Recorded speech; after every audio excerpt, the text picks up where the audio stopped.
Hello everyone, कैसे हैं आप सब लोग। तो आज मैं आपके लिए पैसे छाटने की ट्रिक लेकर के आई हूँ। और ये आपका चाहे हिंदी का पैसेज हो, संस्कृत का हो, उर्दू का हो, इंग्लिश का हो, यानी आपकी जो दो लैंग्वेज होती हैं, तो आप इस ट्रिक को अपनी सभी लैंग्वेज में अप्लाई कर सकते हो, चाहे आपकी कोई सी भी लैंग्वेज हो। तो ट्रिक मैं बताऊंगी आपको, वीडियो को लास्ट तक अवश्य देखना। साथ ही साथ मैं आपको 3 ट्रिक बताऊंगी, जो भी आपको अच्छी लगे उसे आप फॉलो कर सकते हो। और साथ ही साथ जो मैं सबसे पहले आपको ट्रिक बताऊंगी, उस ट्रिक से आप एक तो पैसेज को कम समय में छांटोगे, और साथ ही साथ आपका प्रश्न भी 100% सही होगा। और पोएम से आपको किस तरीके से प्रश्न छांटने हैं उसे भी मैं सिखाऊंगी। और साथ ही साथ हम आपको लास्ट में, ठीक है, लास्ट में हम पैसेज को देखेंगे भी, ठीक है। मैं प्रश्न पत्र पर भी आपको प्रश्नों को जो ट्रिक मैं बताऊंगी उसको अप्लाई करके भी आपको दिखाऊंगी। तो वीडियो लास्ट तक अवश्य देखना, ज्यादा से ज्यादा अपने दोस्तों को शेयर भी कर देना। चैनल पर नए हैं तो सब्सक्राइब भी कर लेना, क्योंकि ऐसे ही वीडियो चैनल पर आपको डेली मिलती रहती है। तो देखो, सबसे पहले हम बात करते हैं कि आपके पास फर्स्ट लैंग्वेज में एक आपको कविता मिलती है और एक आपको गद्यांश मिलता है, ठीक है। यानी गद्यांश और पद्यांश इस तरीके से आपको मिलते हैं। और सेकंड में आपके 2 पैसेज होते हैं, यानी आपके पास 3 पैसेज होते हैं, ठीक है। और एक आपके पास पोएम होती है। तो टाइम आपका ज्यादा लगता है प्रश्नों को छांटने में।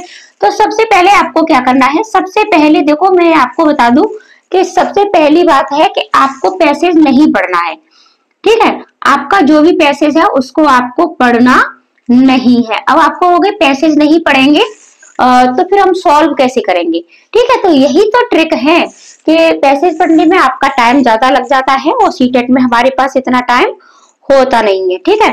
तो आपको पैसेज नहीं पढ़ना है। पैसेज नहीं पढ़ोगे तो प्रश्नों को कैसे सॉल्व करोगे। तो देखो, पैसेज तो पढ़ना है, लेकिन कब पढ़ना है, शुरुआत में आपको पैसेज बिल्कुल भी नहीं पढ़ना है, ठीक है। शुरुआत में मत पढ़िएगा। आपको ये कब पढ़ना है, सबसे पहले आपको प्रश्न पढ़ने हैं, ठीक है। आपको प्रश्न पढ़ने हैं।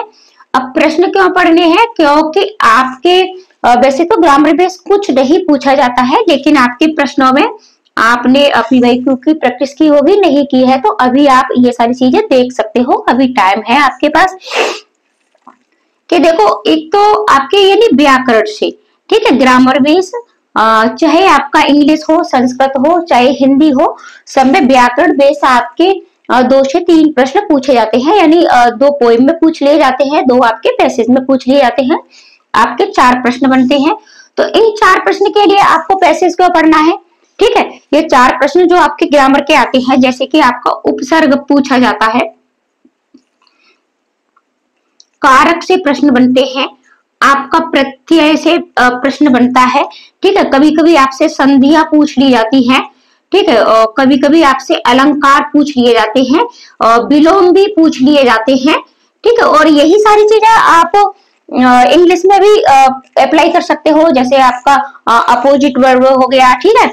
और आपकी ये सारी चीजें, ठीक है, कारक प्रत्यय, ये सारी चीजें आपकी इंग्लिश में भी होती है, संस्कृत में भी होती है, उर्दू में भी होती है। और छोटे छोटे टॉपिक आपको, अगर आपने ग्रामर बेस नहीं भी क्लियर किए तो देखो, मान के चलिएगा दोनों लैंग्वेज से आपके 3-3 प्रश्न भी अगर ग्रामर बेस पूछे जाते हैं तो आपके 6 प्रश्न होते हैं। तो ग्रामर का एक बार रिवीजन अवश्य कर ले, ठीक है। संधि क्या है, अलंकार क्या है, समास क्या है, उपसर्ग क्या है, ठीक है। अगर आपने नहीं पढ़ा है, वैसे तो ये सारी चीजें सबको अच्छे से आती हैं, इनको पढ़ने की जरूरत नहीं होती है, ठीक है। विलोम शब्द हैं आपके और आपके सिनोनिम्स होते हैं, ठीक है, समानार्थी शब्द होते हैं, ये सारी चीजें पूछी जाती हैं आपके व्याकरण। तो सबसे पहले आप प्रश्न देखिएगा, और जो भी व्याकरण के शब्द हैं आप उनको कर सकते हो, ठीक है। या फिर किसी का अर्थ पूछ लिया जाता है आपसे कि इसका अर्थ क्या है, इसका भाव क्या है, तो भाव के लिए भी आपको पैसेज नहीं पढ़ना है। और आपको उपसर्ग पूछा गया है, कारक पूछा गया है, संधि पूछी गई है, यानी आपके जो ग्रामर बेस्ड टॉपिक हैं, तो इसके लिए आपको पैसेज पढ़ने की जरूरत नहीं है। तो इसलिए आप सबसे पहले इन प्रश्नों को सॉल्व कर लीजिएगा। इसके बाद आपको क्या करना है कि इसके बाद भी आप प्रश्न पढ़िए, और उस प्रश्न में आपको कोई भी एक शब्द ऐसा मिलेगा, ठीक है, कोई भी एक शब्द ऐसा मिलेगा, एक कीवर्ड ऐसा मिलेगा जिससे उस पैसेज से रिलेटेड होगा, ठीक है। तो पैसेज से पढ़ के आप इस तरीके से कर लीजिए, या फिर आप ऐसा करिएगा कि एक बार पैसेज पढ़िएगा, प्रश्नों को आपने पढ़ ही लिया है और आपको जो भी महत्वपूर्ण यानी यहाँ से कीवर्ड्स निकाल के और पैसेज के नीचे अंडरलाइन करते जाइएगा। ठीक है, दूसरी ट्रिक ये है आपकी। पहली तो यही होगी कि पहले हमने ग्रामर बेस्ड प्रश्नों को कर लिया, और दूसरे में ठीक है यहाँ से प्रश्नों को पढ़ लिया है और एक शब्द लीजिएगा और पैसेज में इस शब्द को देखिएगा। ठीक है, इस शब्द को देखिएगा, अभी हम पैसेज छाटेंगे तब मैं आपको बताऊंगी, और इस शब्द से आपको तुरंत ही उस प्रश्न का उत्तर मिल जाएगा, तो आप कर सकते हो। फिर आपकी एक और ट्रिक है, और ये दूसरी ट्रिक है। इस दूसरी ट्रिक के लिए आपको क्या करना है कि यहाँ आपको सबसे पहले पैसेज ही पढ़ना है।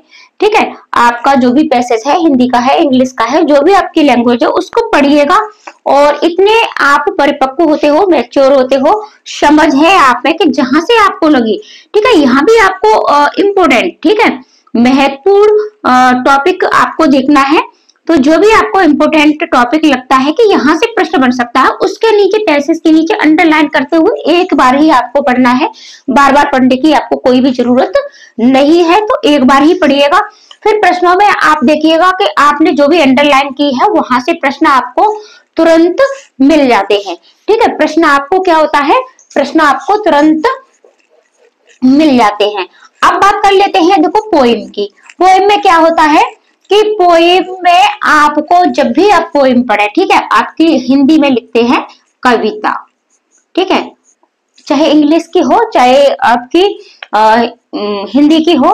ठीक है, तो अगर आप पोएम पढ़ते हो, सेकंड लैंग्वेज अगर आपने संस्कृत ली है, वहां आपको पोएम नहीं मिलेगी। ठीक है, यहाँ आपको कविता नहीं मिलेगी। सेकंड लैंग्वेज में ये आपकी नहीं पूछी जाती है, सिर्फ और सिर्फ आपके पैसेज होते हैं।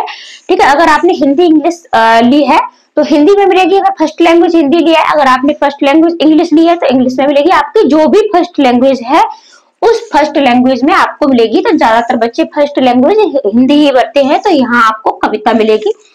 तो कविता में आपको इसके भावार्थ को, ठीक है, भावार्थ को समझ के साथ पढ़ना है, और इसके भी प्रश्न देखिएगा, और प्रश्न में आपसे कोई भी एक कीवर्ड से पूछा जाएगा। ठीक है, कोई भी एक शब्द उस प्रश्न में से छाटिएगा, या तो उसका भाव पूछा जाएगा, भाव नहीं पूछा जाएगा तो अर्थ पूछा जाएगा, अर्थ के साथ साथ आपका उसका विलोम पूछ लिया जाता है, और विलोम के साथ साथ आपका इसमें अलंकार। ठीक है, अलंकार अवश्य पूछे जाते हैं कविता में, कविता में आपके अलंकार पूछ लिए जाते हैं। ठीक है, तो ये सारी चीजें आपको यहाँ कविता में, तो इसके थोड़े भाव को पढ़ते हुए आपको जाना है। अभी हम एक कविता पढ़ेंगे और किस तरीके से आपको प्रश्नों को छाटना है। अब देखो इसमें क्या होता है कि कभी कभी प्रश्नों में हमें लगता है कि इसका प्रश्न यही होगा, ठीक है, इसका उत्तर यही होगा। तो आपको अपने आप से, ठीक है, अपने आप से कोई भी प्रश्न नहीं सॉल्व करना है। ठीक है, अपने आप से कोई भी प्रश्न को सॉल्व नहीं करना है। आपके भाव क्या है, आपके विचार क्या है, अपने विचारों को आपको साइड में रख देना है। ठीक है, अपने विचारों को साइड में रख देना है, अपने विचारों को आपको यूज बिल्कुल भी नहीं करना है। पैसेज का भाव क्या कह रहा है, आपको पैसेज के साथ जाना है, और जल्दी जल्दी इस तरीके से ट्रिक से आप ये कर सकते हो। तो थोड़ा सा ग्रामर बेस भी सीख लीजिएगा, और प्रश्नों को इस तरीके से छाटिएगा, और जो भी ग्रामर बेस्ड प्रश्न है उनको आप पहले कर सकते हो, और पैसेज में ट्रिक लगा सकते हो, टिप्स लगा सकते हो। कविता पढ़ते भाव के साथ पढ़िएगा, भाव के साथ भी यहाँ भी आपको कुछ शब्द ऐसे मिलेंगे कि उन शब्द से आप बहुत ही जल्दी इन प्रश्न को पकड़ सकते हैं, तो उस पर भी आप अंडरलाइन कर सकते हो। आपका ये जो पैसेज है, ठीक है, पेपर है, वो आपका ऑफलाइन ही होगा। तो अब चलते हैं, हम शुरुआत करते हैं कि आपको पेपर दिखाते हैं कि किस तरीके से आपको ये सॉल्व करना है।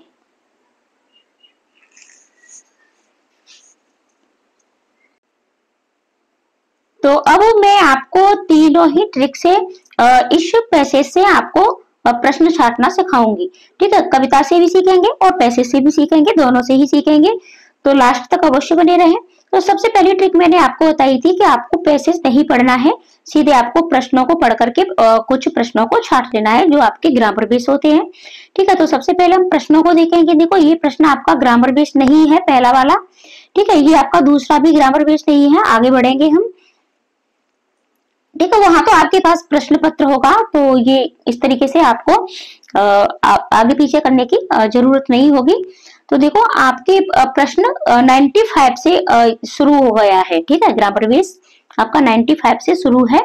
तो इसको हम देखते हैं कि इनमें से कौन सा शब्द समूह से भिन्न है। अब इस शब्द के लिए आपको पैसेज पढ़ने की कोई भी जरूरत नहीं है। तार्किक है, स्वाभाविक, साहित्यिक, अभिव्यक्ति। तो आप देख रहे हो तर्क का भी मतलब तर्क भी किससे संबंधित है, मनुष्य से संबंधित है। मनुष्य के स्वभाव से, स्वभाव तो है ही, और अभिव्यक्ति भी मनुष्य ही करता है। लेकिन साहित्य ये किताबों से संबंधित हो गया, तो यही आपका राइट आंसर हो गया। इसका आंसर आपको पैसेज में नहीं मिलता, ठीक है। तो इसके लिए आपको पैसेज पढ़ने की कोई जरूरत नहीं है। तो सबसे पहले आप प्रश्नों में जो भी ग्रामर वाले प्रश्न है उनको आपको छांट लेना है। देखो दूसरा है कि आज की तालीम में भी इसी दौर में साथ दे रही है, वाक्य में निपात। अब देखो इसमें आपसे निपात पूछा गया है, और ये सारी चीज मैंने आपको पहले बता भी दी है कि संधि, उपसर्ग, प्रत्यय, कारक, निपात। अब निपात क्या होता है कि किसी एक शब्द पर बहुत ज्यादा जोर देकर के बात की जाती है, जैसे कि यहाँ भी, आज की तालीम भी, तो भी शब्द आपका क्या है, इसमें निपात है, तो ये आपका राइट आंसर हो गया। तो देखो इसके लिए भी आपको ग्रामर बेस कुछ भी पढ़ने की जरूरत नहीं थी। अब देखो ग्रामर बेस नहीं, सॉरी, पैसेज में पढ़ने की जरूरत नहीं थी, ठीक है। और ये भी आपका ग्रामर से ही हो गया। फिर आपका विकसित शब्द में प्रत्यय। अब यहाँ भी आपसे प्रत्यय पूछा गया है, तो शित है, इत है, त है, सत है। तो विकसित में आपका है इत, ठीक है, विकास प्लस इत, तो विकसित ये हमारा बनता है।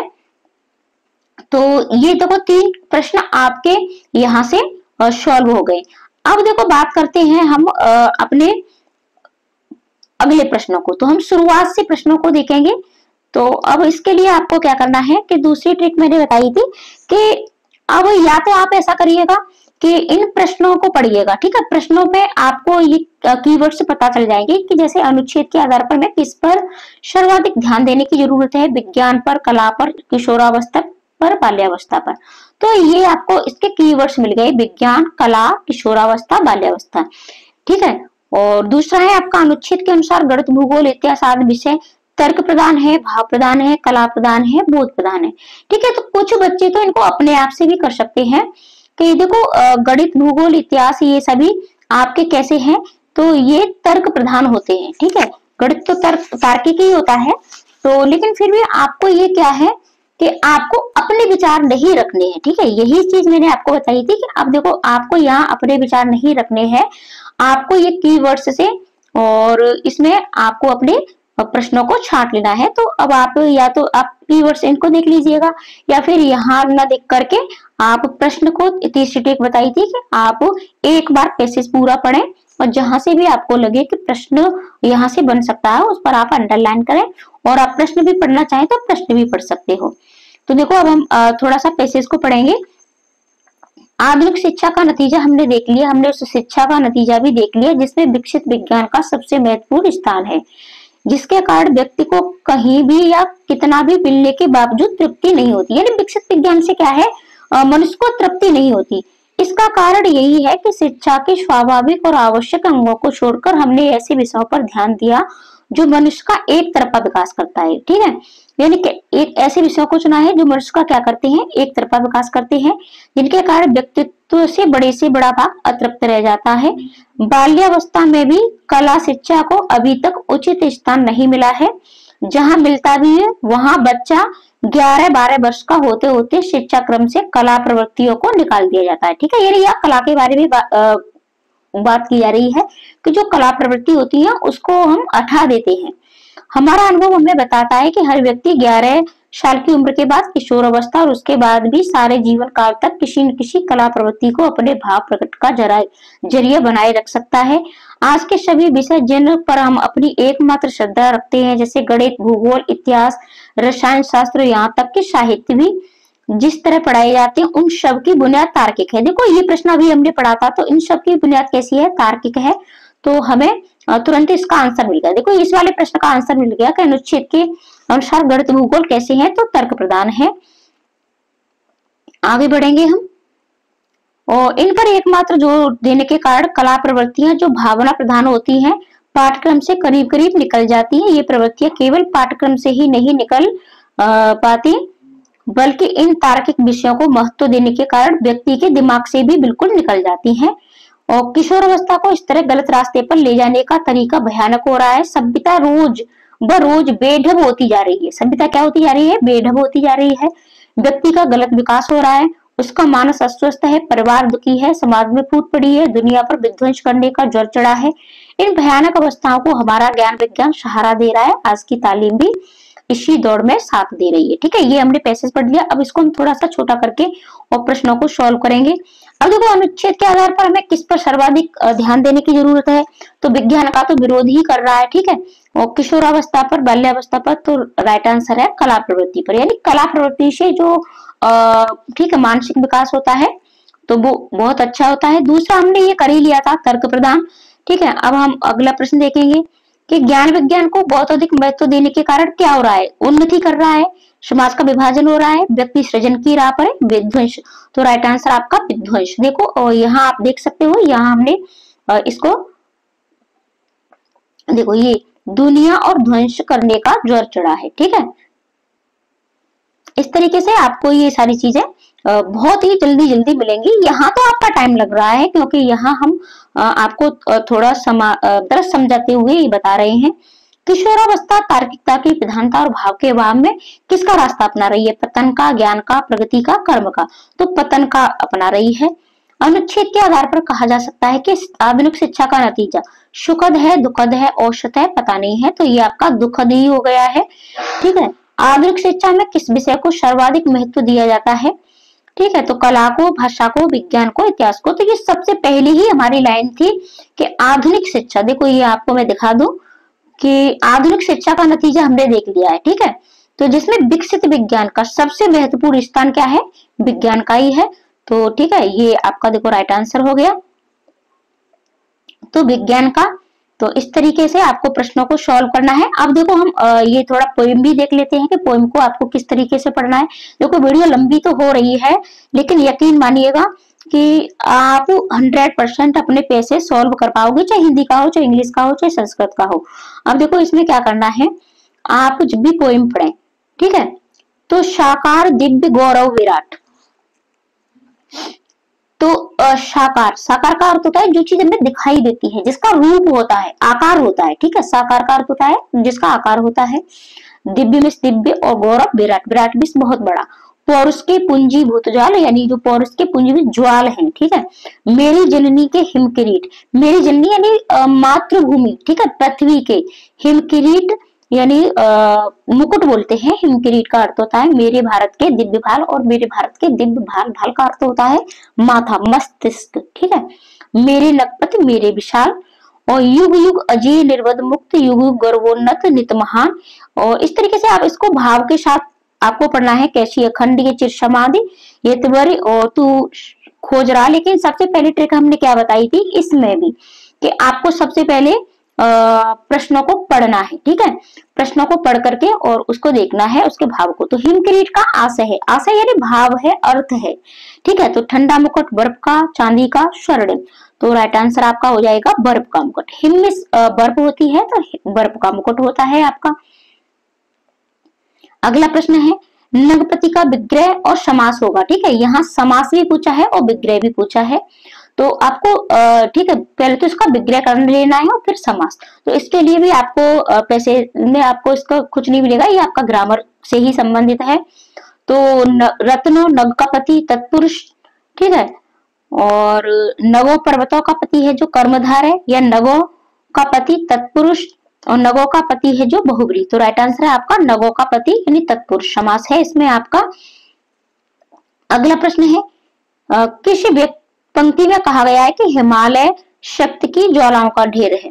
यानी शक्ति ज्वालाओं का ढेर किस उसमें कहा गया है? तो आपको कविता पढ़ने की जरूरत नहीं है, अगर आप प्रश्न को भी पढ़ते हो तो यही आप इसका अर्थ समझ लो कि युग युग अजय निर्वध मुक्त इसमें नहीं है। ठीक है, ज्वालाओं पर आपको जाना है। तो ज्वाल, ज्वाल सिर्फ आपको इसमें मिल गया। देखो, ज्वाल आपको, पौरुष के पुंजीभूत ज्वाल, तो यही आपका राइट आंसर हो गया।